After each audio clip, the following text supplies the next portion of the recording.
O desejado de todas as nações. Capítulo 73. Não se turbe o vosso coração.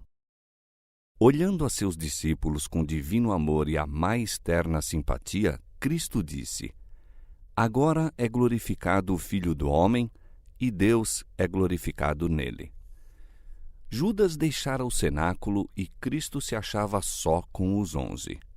Estava para falar-lhes de sua próxima separação deles.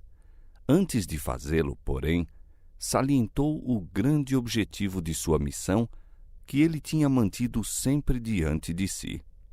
Seu gozo era que toda humilhação e sofrimento glorificassem o nome de seu Pai. Para aí encaminha ele primeiramente os pensamentos dos discípulos. Então, dirigindo-se a eles com a carinhosa expressão filhinhos, disse: Ainda por um pouco estou convosco.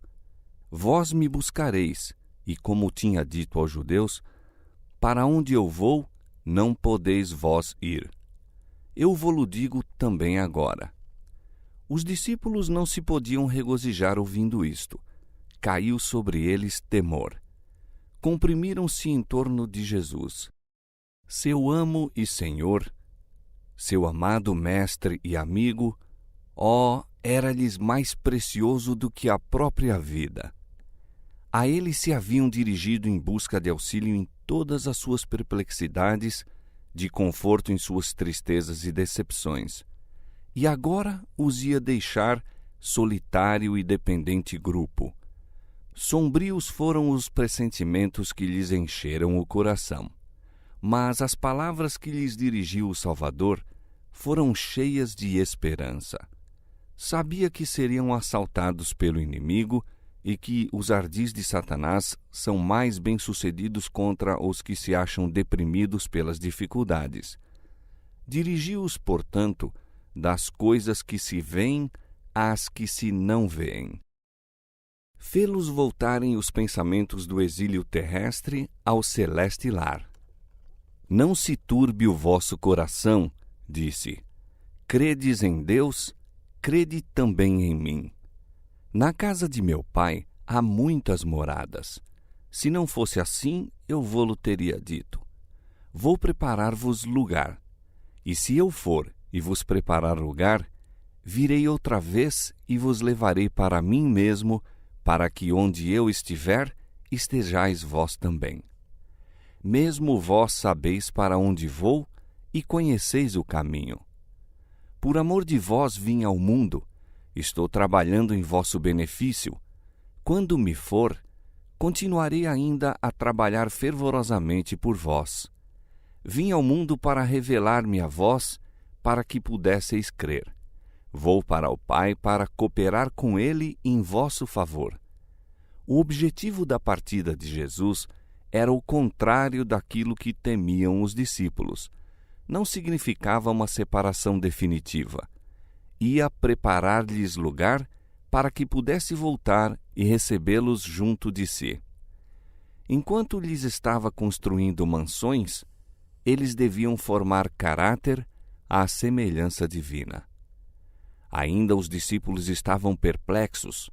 Tomé, sempre perturbado por dúvidas, disse: Senhor, nós não sabemos para onde vais, e como poderemos saber o caminho? Disse-lhe Jesus: Eu sou o caminho e a verdade e a vida. Ninguém vem ao Pai senão por mim.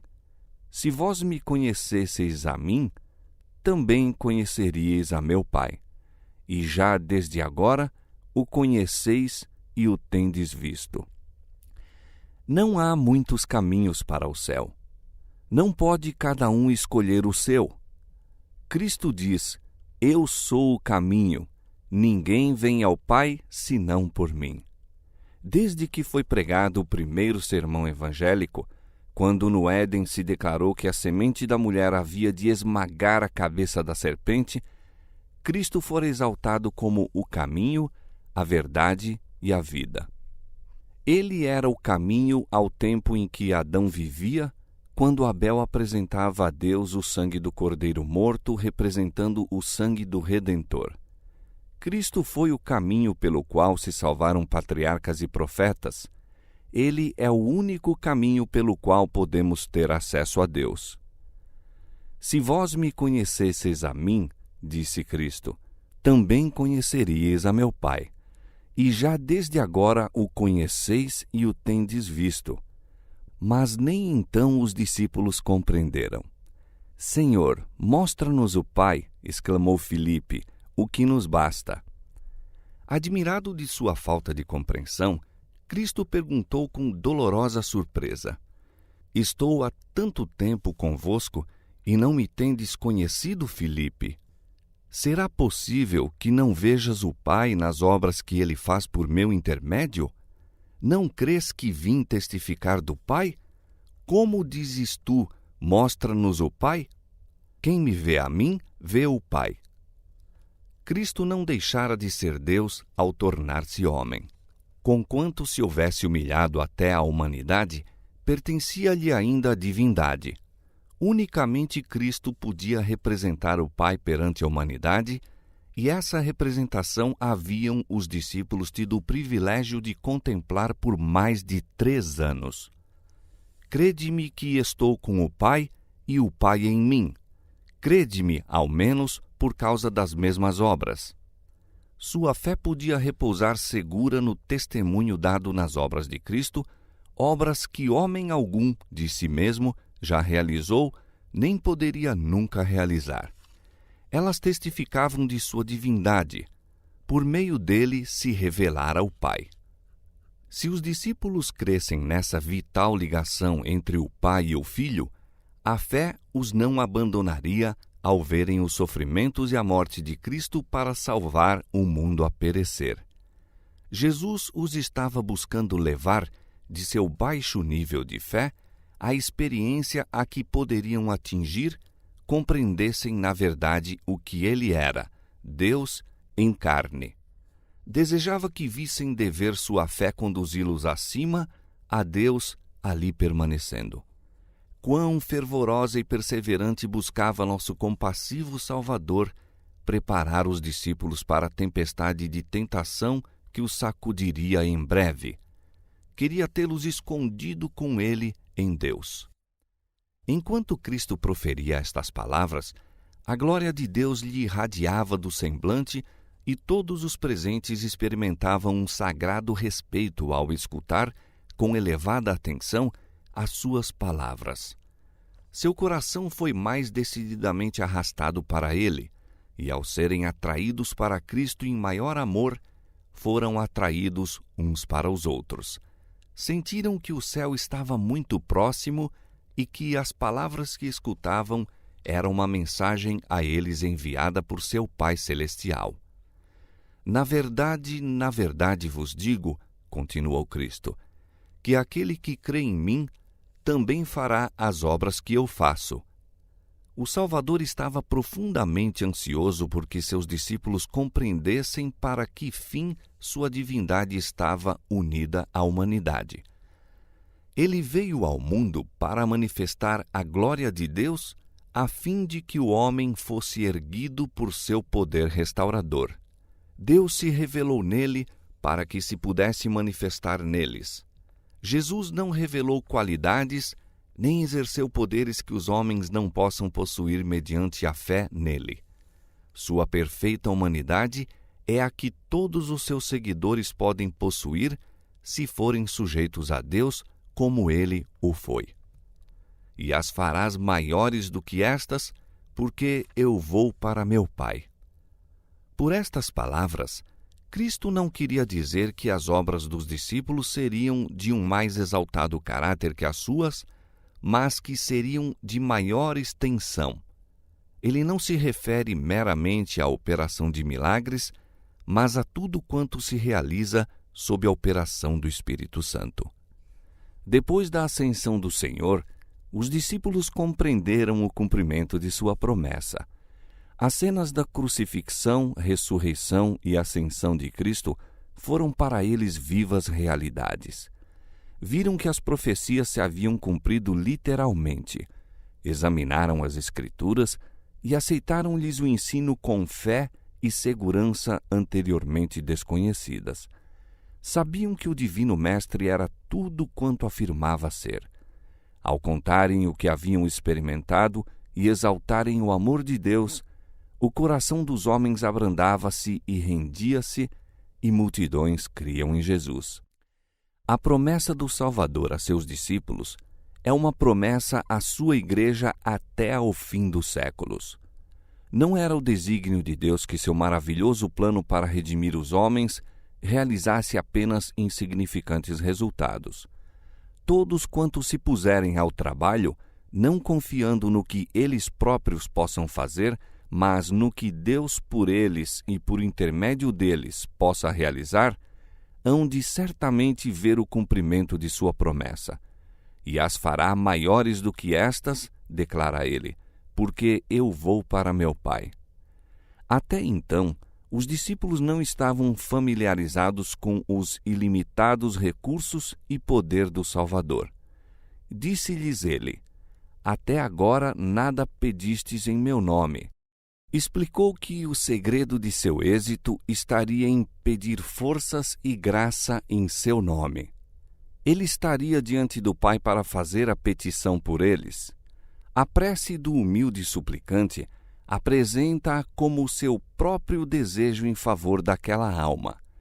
Toda sincera oração é ouvida no céu. Talvez não seja expressa fluentemente, mas se nela está o coração, ascenderá ao santuário em que Jesus ministra e ele a apresentará ao Pai sem uma palavra desalinhada, sem uma dificuldade de enunciação, bela e flagrante como o incenso de sua própria perfeição. A vereda da sinceridade e integridade não é isenta de obstáculos, mas em cada dificuldade devemos ver um chamado à oração. Não existe nenhum vivente dotado de qualquer poder que não o haja recebido de Deus, e a fonte de onde ele vem está aberta ao mais fraco dos seres humanos. Tudo quanto pedirdes em meu nome, disse Jesus, eu farei para que o Pai seja glorificado no Filho. Se pedirdes alguma coisa em meu nome, eu o farei. Em meu nome, ordenou Jesus aos discípulos que orassem. No nome de Cristo, seus seguidores devem subsistir diante de Deus. Graças ao valor do sacrifício feito por eles, são estimados aos olhos do Senhor. Em virtude da imputada justiça de Cristo, são reputados preciosos. Por amor de Cristo, o Senhor perdoa aos que o temem. Não vê neles a vileza do pecador. Neles reconhece a semelhança de seu Filho, em quem eles creem. O Senhor fica decepcionado quando o seu povo se estima a si mesmo como de pouco valor. Deseja que sua escolhida herança se avalie segundo o preço que ele lhe deu. Deus a queria, do contrário, não enviaria seu Filho em tão dispendiosa missão de a redimir. Tem para eles uma utilidade e agrada-se muito quando lhe fazem os maiores pedidos, a fim de que lhe glorifiquem o nome. Podem esperar grandes coisas se têm fé em suas promessas. Mas orar em nome de Cristo significa muito. Quer dizer que havemos de aceitar-lhe o caráter, manifestar-lhe o Espírito e fazer suas obras. A promessa do Salvador é dada sob condição. Se amardes, diz, guardareis os meus mandamentos. Ele salva os homens, não em pecado, mas do pecado, e os que o amam manifestarão seu amor pela obediência. Toda a verdadeira obediência vem do coração. Deste procedia também a de Cristo. E se consentirmos, ele por tal forma se identificará com os nossos pensamentos e ideais, dirigirá nosso coração e espírito em tanta conformidade com o seu querer, que, obedecendo-lhe, não estaremos senão seguindo nossos próprios impulsos. A vontade refinada, santificada, encontrará seu mais elevado deleite em fazer o seu serviço. Quando conhecermos a Deus como nos é dado o privilégio de o conhecer, nossa vida será de contínua obediência. Mediante o apreço do caráter de Cristo, por meio da comunhão com Deus, o pecado se nos tornará aborrecível. Como Cristo viveu a lei na humanidade, assim podemos fazer se nos apegarmos ao forte em busca de força. Mas não devemos pôr a responsabilidade de nosso dever sobre outros e esperar que eles nos digam o que fazer. Não podemos depender da humanidade quanto a conselhos. O Senhor nos ensinará nosso dever com tanta boa vontade como o faz a qualquer outro. Se a Ele nos achegarmos com fé, transmitir-nos-á pessoalmente os seus mistérios. Nosso coração arderá muitas vezes dentro de nós ao aproximar-se alguém para comungar conosco, como fez com Enoque. Os que decidirem não fazer, em qualquer sentido, coisa alguma que desagrade a Deus, depois de lhe apresentarem seu caso, saberão a orientação que hão de tomar. E não receberão unicamente sabedoria, mas força. Ser-lhes-á comunicado poder para a obediência e para o serviço, assim como Cristo prometeu. Tudo quanto foi dado a Cristo, todas as coisas, para suprir as necessidades dos homens caídos, foi-lhe dado como cabeça e representante da humanidade. E qualquer coisa que lhe pedirmos, dele a receberemos, porque guardamos os seus mandamentos e fazemos o que é agradável à sua vista. Antes de se oferecer a si mesmo como a vítima sacrificial, Cristo buscou o mais essencial e completo dom para outorgar a seus seguidores, um dom que lhes poria ao alcance os ilimitados recursos da graça. Eu rogarei ao Pai, disse, e Ele vos dará outro Consolador para que fique convosco para sempre. O Espírito de verdade, que o mundo não pode receber, porque não o vê nem o conhece. Mas vós o conheceis, porque habita convosco e estará em vós. Não vos deixarei órfãos, voltarei para vós. Antes disso, o Espírito havia estado no mundo. Desde o próprio início da obra de redenção, ele estivera atuando no coração dos homens. Mas enquanto Cristo estava na terra, os discípulos não tinham desejado nenhum outro auxiliador.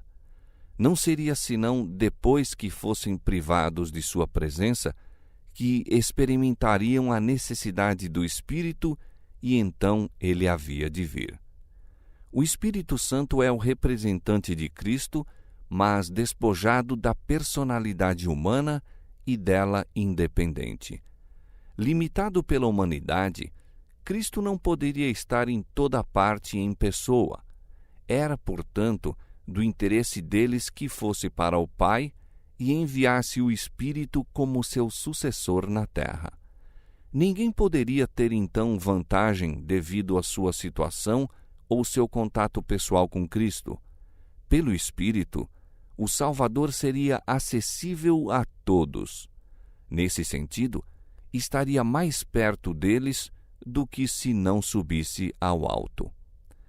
Aquele que me ama será amado de meu Pai, e eu o amarei e me manifestarei a ele.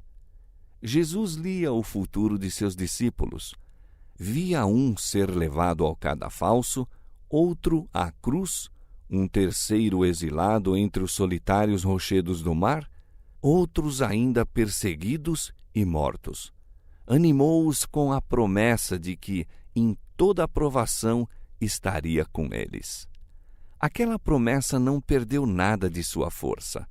O Senhor conhece tudo a respeito de seus fiéis servos que, por amor dele, jazem numa prisão ou são banidos para ilhas solitárias. Conforta-os com sua presença. Quando, por amor da verdade, o crente comparece à barra de injustos tribunais, Cristo se encontra a seu lado. Todo vitupério que cai sobre eles, cai sobre Cristo. ele é condenado outra vez na pessoa de seus discípulos.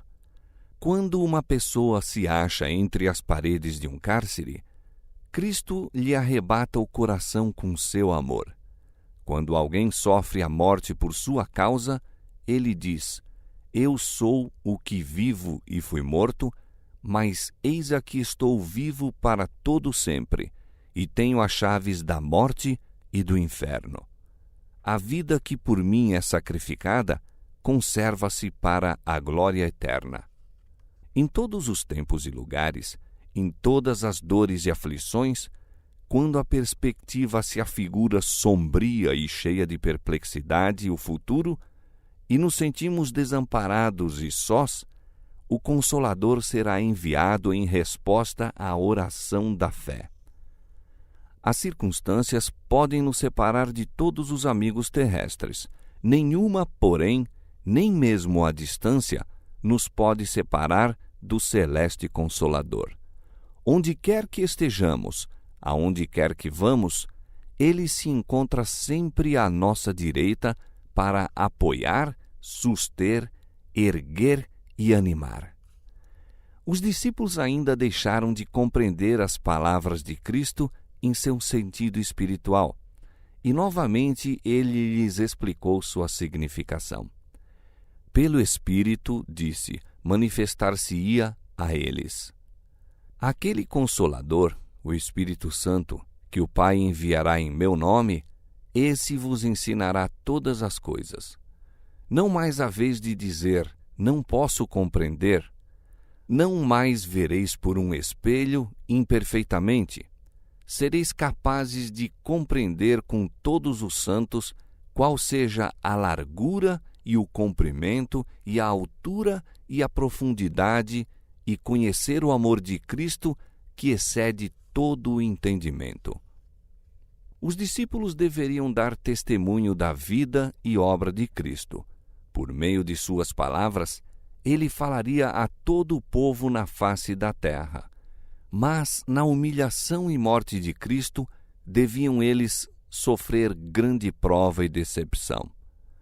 Para que, depois, sua palavra pudesse ser exata, Jesus prometeu que o Consolador os faria lembrar de tudo quanto vos tenho dito. Ainda tenho muito que vos dizer, continuou ele, mas vós não o podeis suportar agora. Mas quando vier aquele Espírito de verdade, ele vos guiará em toda a verdade, porque não falará de si mesmo, mas dirá tudo o que tiver ouvido e vos anunciará o que há de vir. Ele me glorificará, porque há de receber do que é meu e vô-lo há de anunciar.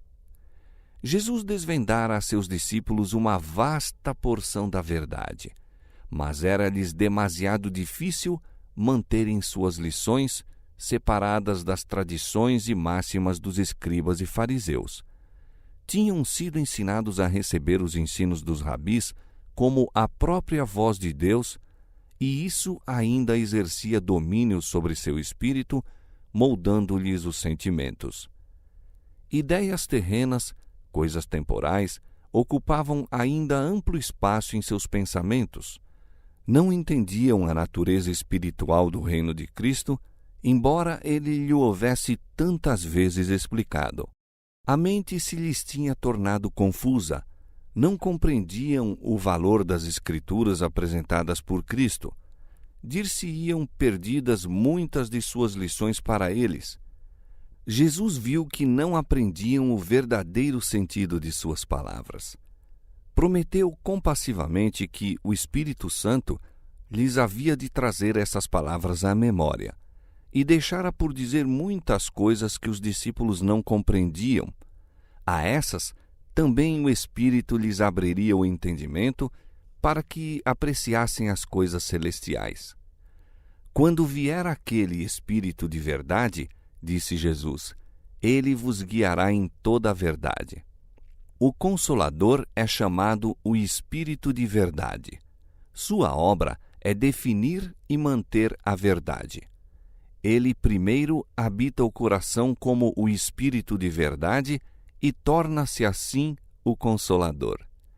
há conforto e paz na verdade, mas nenhuma paz ou conforto real se pode achar na falsidade. É por meio de falsas teorias e tradições que Satanás adquire seu domínio sobre a mente. Encaminhando os homens para falsas normas, deforma o caráter. Por intermédio das Escrituras, o Espírito Santo fala à mente e grava a verdade no coração. Assim expõe o erro, expelindo-o da alma. É pelo Espírito da verdade, operando pela palavra de Deus, que Cristo submete a si seu povo escolhido. Descrevendo aos discípulos a obra oficial do Espírito Santo, Jesus procurou inspirar-lhes a alegria e esperança que lhe animavam o próprio coração. Regozijava-se ele pelas abundantes medidas que providenciaram para auxílio de sua igreja. O Espírito Santo era o mais alto dos dons que ele podia solicitar do Pai para a exaltação de seu povo. Ia ser dado como agente de regeneração, sem o qual o sacrifício de Cristo de nenhum proveito teria sido. O poder do mal se estivera fortalecendo por séculos e pasmosa era a submissão dos homens a esse cativeiro satânico. Ao pecado só se poderia resistir e vencer por meio da poderosa operação da terceira pessoa da divindade, a qual viria não com energia modificada, mas na plenitude do divino poder. É o Espírito que torna eficaz o que foi realizado pelo Redentor do mundo. É por meio do Espírito que o coração é purificado. Por ele torna-se o crente participante da natureza divina. Cristo deu seu Espírito como um poder divino para vencer toda tendência hereditária e cultivada para o mal e gravar seu próprio caráter em sua igreja. Disse Jesus a respeito do Espírito: Ele me glorificará. O Salvador veio glorificar o Pai pela demonstração de seu amor. Assim, o Espírito havia de glorificar a Cristo, revelando ao mundo a sua graça. A própria imagem de Deus tem de ser reproduzida na humanidade. A honra de Deus, a honra de Cristo, acha-se envolvida no aperfeiçoamento do caráter de seu povo. E quando ele, o Espírito de verdade, vier, convencerá o mundo do pecado e da justiça e do juízo. A pregação da palavra não será de nenhum proveito sem a contínua presença e ajuda do Espírito Santo. Este é o único mestre eficaz da verdade divina. Unicamente quando a verdade chega ao coração acompanhada pelo Espírito, vivificará a consciência e transformará a vida. Uma pessoa pode ser capaz de apresentar a letra da palavra de Deus, pode estar familiarizada com todos os seus mandamentos e promessas, mas, a menos que o Espírito Santo impressione o coração com a verdade, alma alguma cairá sobre a rocha e se despedaçará. A mais esmerada educação, as maiores vantagens, não podem tornar uma pessoa um veículo de luz sem a cooperação do Espírito de Deus. A semeadura da semente evangélica não terá êxito algum a menos que essa semente seja vivificada pelo orvalho do céu. Antes de ser escrito um livro do Novo Testamento, antes de ser pregado qualquer sermão depois da ascensão de Cristo, o Espírito Santo desceu sobre os apóstolos em oração. Então seus inimigos deram o testemunho: enchestes Jerusalém desta vossa doutrina. Cristo prometeu o dom do Espírito Santo à sua igreja e a promessa nos pertence a nós da mesma maneira que aos primeiros discípulos. Mas, como todas as outras promessas, é dada sob condições. Muitos há que creem e professam reclamar a promessa do Senhor, falam acerca de Cristo e acerca do Espírito Santo e, todavia, não recebem benefício. Não entregam a alma para ser guiada e regida pelas forças divinas. Não podemos usar o Espírito Santo. Ele é que deve servir-se de nós. Mediante o Espírito opera Deus em seu povo, tanto o querer como o efetuar, segundo a sua boa vontade. Mas muitos não se submeterão a isto. Querem se dirigir a si mesmos. É por isso que não recebem o celeste dom. Unicamente aos que esperam humildemente em Deus, que estão atentos à sua guia e graça, é concedido o Espírito. O poder de Deus aguarda que o peçam e o recebam. Esta prometida bênção, reclamada pela fé, traz após si todas as outras bênçãos.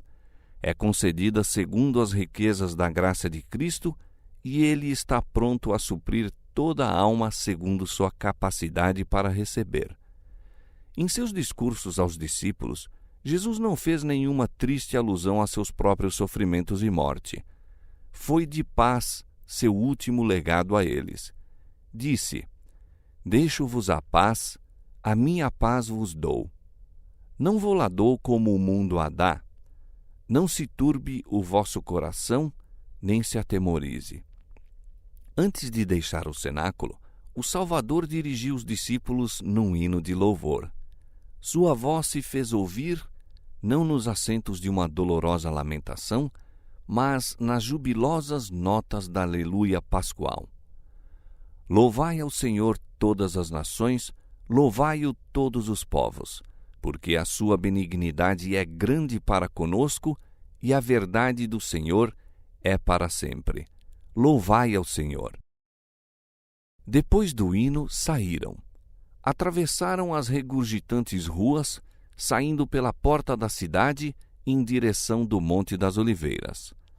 Lentamente caminhavam, preocupado cada um com seus próprios pensamentos. Ao começarem a descer para o monte, Jesus disse num tom de profunda tristeza: Todos vós esta noite vos escandalizareis em mim, porque está escrito: ferirei o pastor e as ovelhas do rebanho se dispersarão. Os discípulos escutaram contristados e possuídos de espanto. Lembravam-se de como, na sinagoga de Cafarnaum, quando Cristo falara de si mesmo como o pão da vida, muitos se escandalizaram, afastando-se dele. Os 12, porém, não se tinham mostrado infiéis. Pedro, falando por seus irmãos, declarara sua lealdade a Cristo. Então o Salvador dissera: Não vos escolhi a vós os 12? E um de vós é um diabo. No cenáculo, Jesus dissera que um dos 12 o havia de trair e que Pedro o negaria. Mas agora suas palavras os incluíam a todos. Então se fez ouvir a voz de Pedro protestando veementemente: Ainda que todos se escandalizem, nunca porém eu. No cenáculo declarara: Por ti darei a minha vida. Jesus o advertira de que naquela mesma noite negaria seu Salvador. Agora Cristo repete a advertência: Em verdade te digo que hoje, nesta noite, antes que o galo cante 2 vezes, 3 vezes me negarás. Mas Pedro apenas disse com mais veemência: Ainda que me seja necessário morrer contigo, de modo algum te negarei. E da mesma maneira diziam todos também. Em sua confiança de si mesmos, negaram a repetida declaração daquele que é onisciente. Não estavam preparados para a prova. Quando a tentação os assaltasse, compreenderiam a própria fraqueza. Quando Pedro disse que seguiria seu Senhor à prisão e à morte, era sincero em cada palavra proferida, mas não se conhecia a si mesmo. Ocultos em seu coração, havia elementos de mal que as circunstâncias fariam germinar. A menos que ele fosse levado à consciência de seu perigo, esses elementos se demonstrariam sua eterna ruína. O Salvador viu nele um amor próprio e segurança que sobrepujariam mesmo o amor de Cristo. Em sua vida se revelara muito de enfermidade, pecado não mortificado, descuido de espírito, temperamento não santificado e temeridade para entrar em tentação. A solene advertência de Cristo era um chamado a exame de coração. Pedro necessitava desconfiar de si mesmo e ter maior fé em Cristo. Houvesse ele recebido com humildade a advertência, e teria recorrido ao pastor do rebanho para que guardasse sua ovelha. Quando no mar da Galileia se achava prestes a submergir, clamara: Senhor, salva-me! Então, a mão de Cristo se estendera para segurar a sua. Assim agora, se clamasse a Jesus: salva-me de mim mesmo, teria sido guardado. Pedro sentiu, porém, que lhe faltavam com a confiança e julgou isso cruel. Estava já ofendido e mais persistente se tornou na confiança própria. Jesus contempla compassivamente os discípulos. Não os pode salvar da provação, mas não os deixa sem conforto. Assegura-lhes que há de quebrar as cadeias do sepulcro e que seu amor por eles não falhará. Mas depois de eu ressuscitar, diz, irei adiante de vós para a Galiléia. Antes que o negassem, receberam a certeza do perdão. Depois de sua morte e ressurreição, sabiam achar-se perdoados e ser caros ao coração de Cristo. Jesus e os discípulos estavam a caminho para o Getsêmani, ao pé do Monte Olivete, lugar retirado que ele visitara muitas vezes para meditar e orar. O Salvador estivera expondo aos discípulos a missão que o trouxera ao mundo e a relação espiritual que deveriam manter para com ele. Ilustra em seguida a lição. A lua esparge sua clara luz, revelando-lhe uma florescente videira. Atraindo para ela a atenção dos discípulos, emprega-a como símbolo. Eu sou a videira, diz ele. Em vez de escolher a graciosa palmeira, o altaneiro cedro ou o vigoroso carvalho, Jesus toma a videira com suas trepadoras gavinhas para representar-se a si mesmo. A palmeira, o cedro e o carvalho mantêm-se de pé por si sós. Não exigem apoio, mas a videira se entrelaça na grade e assim cresce em direção ao céu. Assim Cristo, em sua humanidade, dependia do poder divino.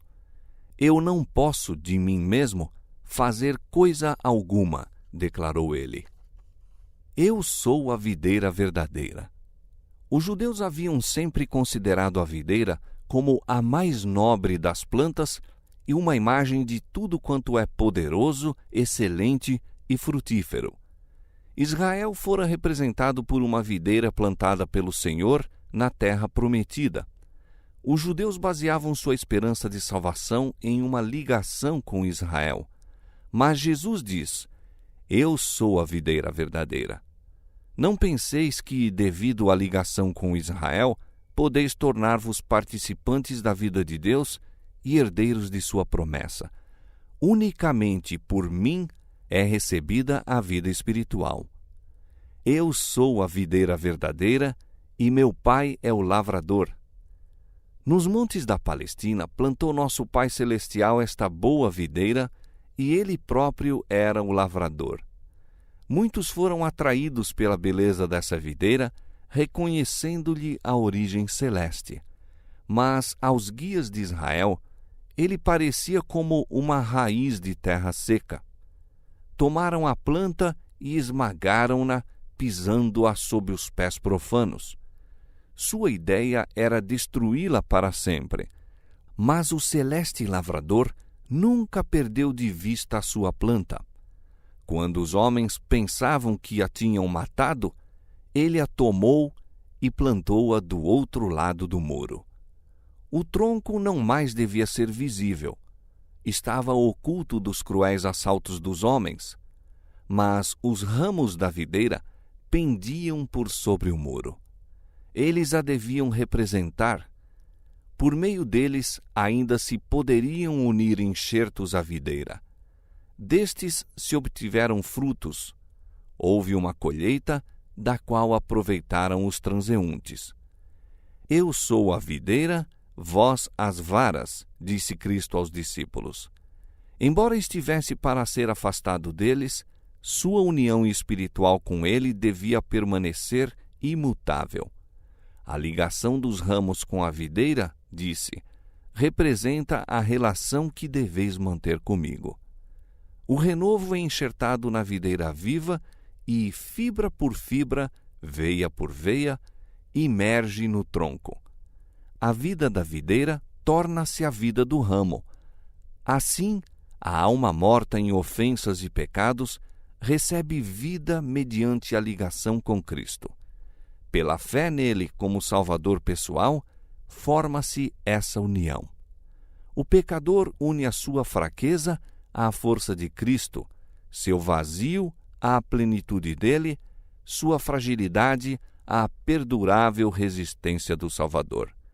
Assim ele possui a mente de Cristo. Sua humanidade tocou a nossa e nossa humanidade tocou a divindade. Assim, pela operação do Espírito Santo, o homem torna-se participante da natureza divina. É aceito no amado. Uma vez formada, esta união com Cristo deve ser mantida. Disse Cristo: estai em mim e eu em vós. Como a vara de si mesma não pode dar fruto, se não estiver na videira, assim também vós, se não estiverdes em mim. Isto não é um contato casual, ora sim, ora não. O ramo torna-se uma parte da videira viva. A comunicação de vida, força e fertilidade da raiz aos ramos é livre e constante. Separado da videira, o ramo não pode viver. Tampouco, disse Jesus, podeis vós viver separados de mim. A vida que de mim recebestes só pode ser conservada por meio de contínua comunhão. Sem mim, não podeis vencer um só pecado ou resistir a uma única tentação. Estai em mim e eu em vós. Permanecer em Cristo significa receber constantemente de seu Espírito uma vida de inteira entrega a seu serviço. As vias de comunicação entre homem e Deus devem achar-se de contínuo desimpedidas. Como o ramo tira sem cessar a seiva da videira viva, assim nós devemos apegar a Cristo e dele receber pela fé a força e perfeição de seu próprio caráter. A raiz, por meio dos galhos, envia a nutrição aos mais afastados ramos. Assim comunica Jesus a todo crente a corrente do vigor espiritual. Enquanto a alma estiver unida a Cristo, não há perigo de que seque ou se corrompa. A vida da videira manifestar-se-á em fragrantes frutos nos ramos. Quem está em mim, disse Jesus, e eu nele, esse dá muito fruto, porque sem mim nada podeis fazer. Quando vivemos pela fé no Filho de Deus, os frutos do Espírito se manifestarão em nossa vida, nenhum faltará. Meu Pai é o lavrador. Toda a vara em mim que não dá fruto, atira. Conquanto o enxerto esteja externamente unido à videira, pode não haver nenhuma ligação vital. Então, não haverá crescimento ou fertilidade. Assim, pode haver uma aparente conexão com Cristo sem uma real união com Ele pela fé. Uma profissão de religião introduz os homens na igreja, mas o caráter e a conduta mostram se eles se acham em ligação com Cristo. Se não dá frutos, são falsas varas. Sua separação de Cristo envolve uma ruína tão completa como a que é representada pela vara seca. Se alguém não estiver em mim, disse Cristo, será lançado fora como a vara e secará, e os colhem e lançam no fogo e ardem. e limpa toda aquela que dá fruto para que dê mais fruto. Dos 12 escolhidos que haviam seguido a Jesus, um, como ramo seco, estava para ser tirado. O resto devia passar pelo podão de acerba à prova. Com solene ternura, Jesus explicou o desígnio do lavrador. A poda ocasionará dor, mas é o Pai que aplica o podão. Ele não trabalha com mão empesada, nem coração indiferente. Há ramos que se arrastam pelo chão. Estes devem ser soltos dos pontos que apoiam na terra, a que se apegam as tenras gavinhas. Devem estender-se em direção ao céu para encontrar em Deus seu sustentáculo. A excessiva folhagem que tira ao fruto a corrente vital tem de ser podada, cortado o excesso de ramos, a fim de dar lugar aos saneadores raios do sol da justiça. O lavrador corta os rebentos prejudiciais para que o fruto seja mais rico e abundante. Nisto é glorificado meu Pai, disse Jesus, que deis muito fruto. Deus deseja manifestar por meio de vós a santidade, a beneficência, a compaixão de seu próprio caráter. Todavia, o Salvador não ordena a seus discípulos que se afanem para produzir frutos. Dize-lhes que permaneçam nele. Se vós estiverdes em mim, diz, e as minhas palavras estiverem em vós, pedireis tudo o que quiserdes e vos será feito. É por meio da palavra que Cristo habita em seus seguidores.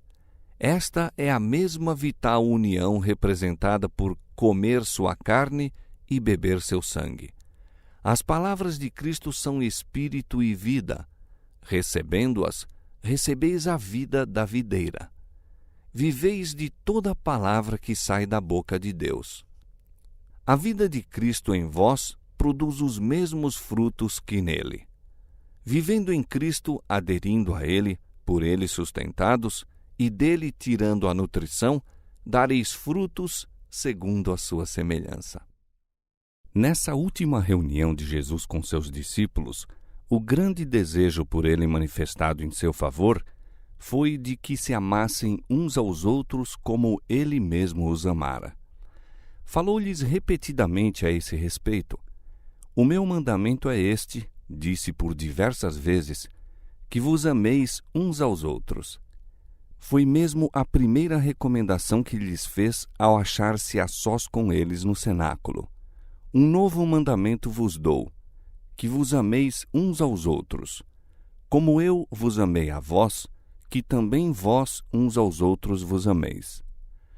Para os discípulos, este foi um novo mandamento, pois eles não haviam amado uns aos outros como Cristo os amara.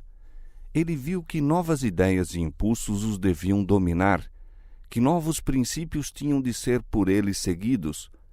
Por meio de sua vida e morte, deviam receber uma nova concepção do amor. O mandamento de se amarem uns aos outros tinha uma nova significação em face de seu sacrifício. Toda a obra da graça é um contínuo serviço de amor, de abnegação, de esforço com sacrifício. Durante cada hora da peregrinação de Cristo na terra, o amor de Deus dele manava em irreprimíveis correntes. Todos quantos são possuídos de seu espírito hão de amar como ele amou. O mesmo princípio que atuava em Cristo há de atuar neles em todo o seu trato uns com os outros. Esse amor é o testemunho de seu discipulado. Nisto todos conhecerão que sois meus discípulos, disse Jesus, se vos amardes uns aos outros. Quando os homens se ligam entre si, não pela força do interesse pessoal, mas pelo amor, mostram a operação de uma influência que é superior a toda influência humana. Onde existe esta unidade, é evidente que a imagem de Deus está sendo restaurada na humanidade, que foi implantada nova vida. Mostra que há na natureza divina poder para deter os sobrenaturais agentes do mal e que a graça de Deus subjuga o egoísmo inerente ao coração natural. Este amor manifestado na Igreja há de, por certo, incitar a ira de Satanás. Cristo não estabelece para seus discípulos um caminho fácil. Se o mundo vos aborrece, diz ele, sabei que primeiro do que a vós me aborreceu a mim. Se vós fosseis do mundo, o mundo amaria o que era seu, mas porque não sois do mundo, antes eu vos escolhi do mundo, por isso é que o mundo vos aborrece. Lembrai-vos da palavra que vos disse, não é o servo maior do que o seu senhor? Se a mim me perseguiram, também vos perseguirão a vós. Se guardaram a minha palavra, também guardarão a vossa. Mas tudo isso vos farão por causa do meu nome, porque não conhecem aquele que me enviou. O Evangelho deve ser levado avante por ativa luta, em meio de oposição, perigo, prejuízo e sofrimento. Mas os que fazem esta obra estão apenas seguindo os passos do Mestre. Como Redentor do mundo, Cristo foi constantemente confrontado por aparentes fracassos. Ele, o mensageiro da misericórdia ao nosso mundo, pouco parecia fazer da obra que anelava realizar em erguer e salvar. Satânicas influências estavam sempre operando para lhe obstar o caminho, mas ele não se desanimava. Através da profecia de Isaías, declara: debalde tenho trabalhado, inútil e vãmente gastei as minhas forças. Todavia o meu direito está perante o Senhor e o meu galardão perante o meu Deus. Israel não se deixou ajuntar. Contudo, aos olhos do Senhor serei glorificado e o meu Deus será a minha força. É a Cristo que é feita a promessa. Assim diz o Senhor, o Redentor de Israel, o Santo, a alma desprezada, ao que as nações abominam. Assim diz o Senhor: te guardarei e te darei por conserto do povo, para restaurares a terra e lhes dares em herança as herdades assoladas. Para dizeres aos presos: saí, e aos que estão em trevas: aparecei. Nunca terão fome nem sede, nem a calma nem o sol os afligirá, porque o que se compadece deles os guiará e os levará mansamente aos mananciais. Nesta palavra repousava Jesus e não deu lugar a Satanás. Quando estavam para ser dados os últimos passos na humilhação de Cristo, quando sua alma estava sendo envolvida pela mais profunda aflição, ele disse aos discípulos: se aproxima o príncipe deste mundo e nada tem em mim. O príncipe deste mundo está julgado, agora será expulso. Com profética visão, Cristo traçou as cenas a terem lugar em seu último e grande conflito. Sabia que, quando exclamasse, está consumado, todo o céu havia de triunfar. Seu ouvido colheria a distante música e os brados de vitória nas cortes celestes. Sabia que havia de soar então o dobre afinados do império de Satanás, e o nome de Cristo seria anunciado de mundo em mundo por todo o universo. Cristo regozijava-se de poder fazer mais em benefício de seus seguidores do que eles seriam capazes de pedir ou pensar. Falava com segurança, sabendo que fora dado, já antes da fundação do mundo, um onipotente decreto. Sabia que a verdade, armada com a onipotência do Espírito Santo, havia de vencer na contenda com o mal, e a ensanguentada bandeira flutuaria triunfalmente sobre seus seguidores. Sabia que a vida de seus confiantes discípulos seria como a sua, uma série de ininterruptas vitórias que aqui não pareciam sê-lo, mas reconhecidas como tais no grande porvir. Tenho-vos dito isto, disse, para que em mim tenhais paz. No mundo tereis aflições, mas tende bom ânimo, eu venci o mundo. Cristo não falhou, nem lhe faleceu o ânimo, e seus seguidores têm de manifestar uma fé de natureza assim resistente. Cumpre-lhes viver como ele viveu e trabalhar como ele trabalhou, pois nele confiam como o grande obreiro mestre. Valor, energia e perseverança devem eles possuir. Conquanto aparentes impossibilidades lhes entravem o caminho, por sua graça hão de ir avante. Em lugar de deplorar as dificuldades, são convidados a transpô-las.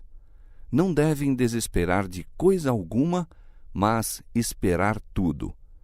Com a áurea cadeia de seu incomparável amor, tem-nos Cristo ligado ao trono de Deus.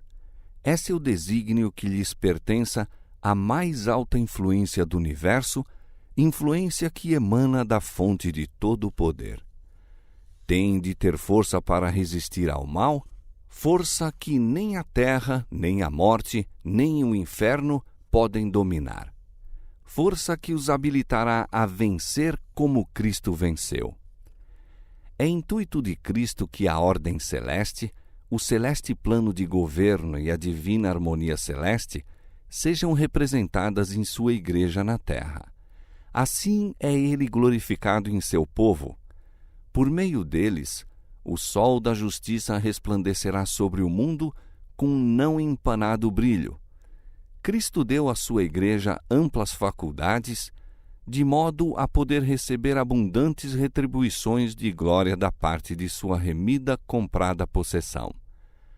Concedeu a seu povo capacidade e bênçãos para que representassem sua própria suficiência. A igreja, dotada com a justiça de Cristo, é sua depositária, nela se devendo revelar as riquezas de sua misericórdia, sua graça em plena e final manifestação. Cristo considera seu povo, em sua pureza e perfeição, como a recompensa de sua humilhação e o suplemento de sua glória, sendo ele mesmo o grande centro de quem toda a glória irradia. Com fortes, esperançosas palavras, concluiu o Salvador suas instruções. Depois, vazou a opressão de sua alma em oração pelos discípulos. Erguendo os olhos aos céus, disse: Pai, é chegada a hora. Glorifica a teu Filho, para que também o teu Filho te glorifique a ti. Assim como lhe deste poder sobre toda a carne, para que dê a vida eterna a todos quanto lhe deste. E a vida eterna é esta: que te conheçam a ti só, por único Deus verdadeiro, e a Jesus Cristo, a quem enviaste. Cristo concluíra a obra que lhe fora dada a fazer. Glorificara a Deus na terra, manifestara o nome do Pai, reunira os que haviam de continuar sua obra entre os homens, e disse: E neles sou eu glorificado. E eu já não estou mais no mundo, mas eles estão no mundo, e eu vou para ti. Pai Santo, guarda em teu nome aqueles que me deste, para que sejam um, assim como nós. E não rogo somente por eles, mas também por aqueles que pela sua palavra hão de crer em mim, para que todos sejam um, eu neles e tu em mim, para que eles sejam perfeitos em unidade e para que o mundo conheça que tu me enviaste a mim e que os tens amado a eles como me tens amado a mim. Assim, na linguagem de quem possui autoridade divina, Cristo entrega sua igreja eleita nos braços do Pai. Como consagrado sumo sacerdote, intercede pelo seu povo. Como fiel pastor, reúne seu rebanho à sombra do Todo-Poderoso, no forte e seguro refúgio. Quanto a si, aguarda-o a derradeira batalha com Satanás, e ele sai a enfrentá-la.